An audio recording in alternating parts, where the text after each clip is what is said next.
Welcome to the first of many exposés here on Empowered Esquire TV.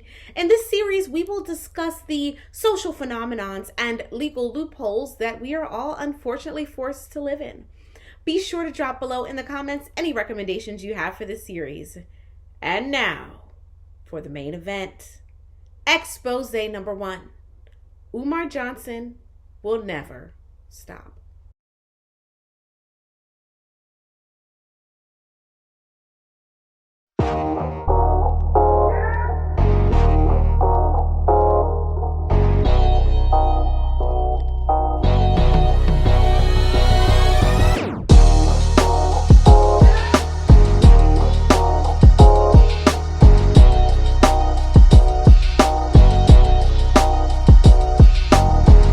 So when I first covered this case, I expressed that it would be very unlikely that Umar Johnson would ever be held accountable for the donations he has accepted. And even more unlikely that he would ever give an account of what he has done with said donations. Now, all of these months later, yep, that's accurate. Very recently, Umar Johnson has alleged that the FDMG campus was vandalized. Undoubtedly, he will be requesting more donations to repair whatever damage has allegedly occurred.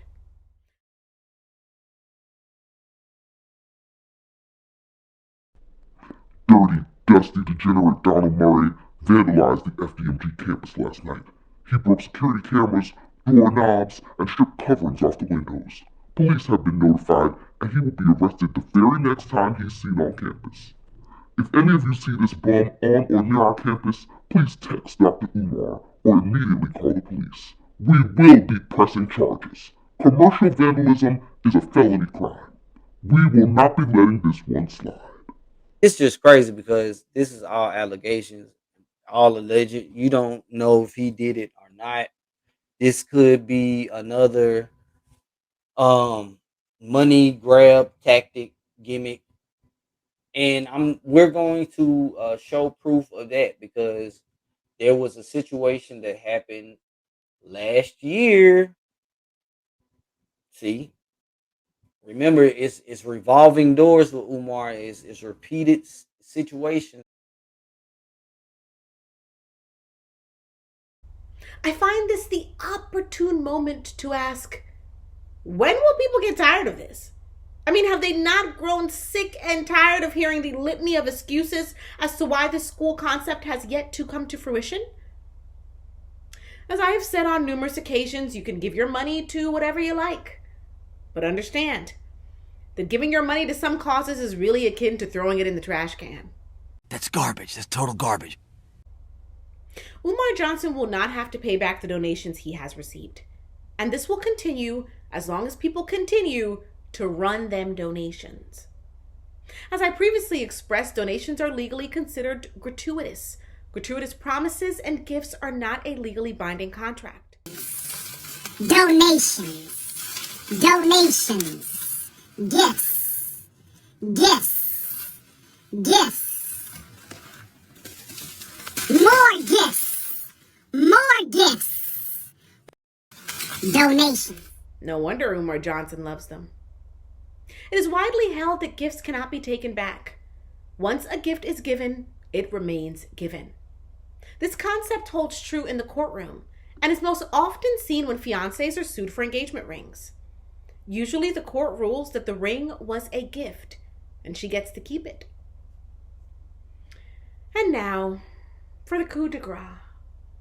I am sure it goes without saying that Umar Johnson's online presence is problematic.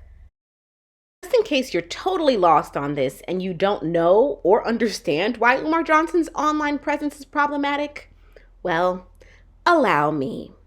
Umar Johnson has allegedly said many troubling things online. He has physically threatened certain persons and their families. He has solicited intimacy and intimate contact from, well, various people.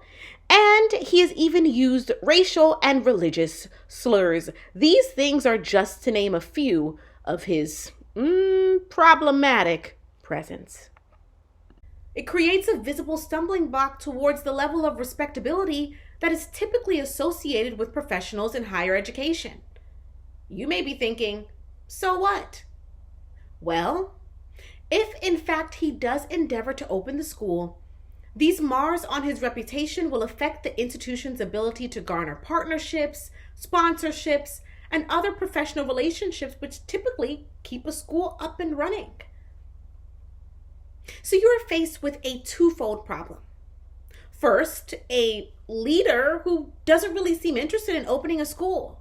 And second, a leader whose own reputation would damage the school's chances of success.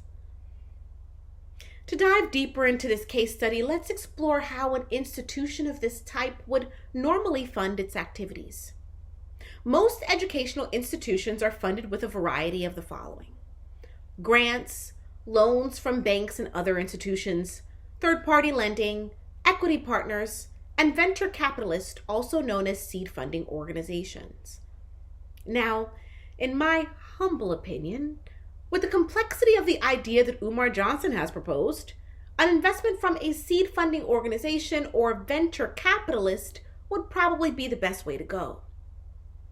Legally, banks and other major institutions cannot be tied to persons or organizations with radical ideas, as they could find themselves facing legal liability over these unpopular statements and actions.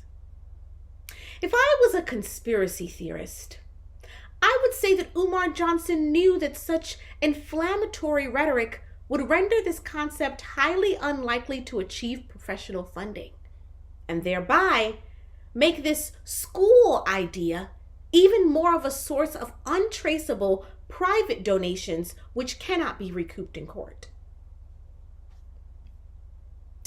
As for the legal future of FDMG, my prognosis remains the same. The donation black hole will continue to consume, unencumbered by any legal action, as long as there are supporters willing to feed it. Until next time, or rather until our next expose, this has been Empowered Esquire TV. This is my 11th time having to record this, but this time it's totally gonna work. Nope, that can't be. The subscribe button expeditiously. I need you to hit the subscribe button right now.